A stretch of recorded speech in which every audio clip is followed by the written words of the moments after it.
யமலோகத்திற்கு சென்ற நசிகேசன் அங்கு நடக்கக்கூடிய நிகழ்வுகளை கண்டு யமதர்மராஜாவிடம் இந்த தண்டனையிலிருந்து விடுபட நாங்கள் என்ன செய்ய வேண்டும் அப்படின்னு கேக்குறாங்க.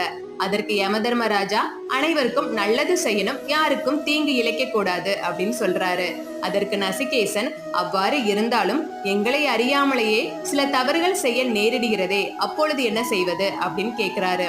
அதற்கு யமதர்மராஜா, கார்த்திகை மாதத்தில் பரணி நட்சத்திரத்தில் சிவபெருமானை நினைத்து யாரொருவர் 5 தீபங்களை ஏற்றுகிறார்களோ அவர்களும் அவர்கள் சந்ததியினரும் இந்த தண்டனையிலிருந்து விடுபட முடியும் அப்படின்னு சொல்றாரு.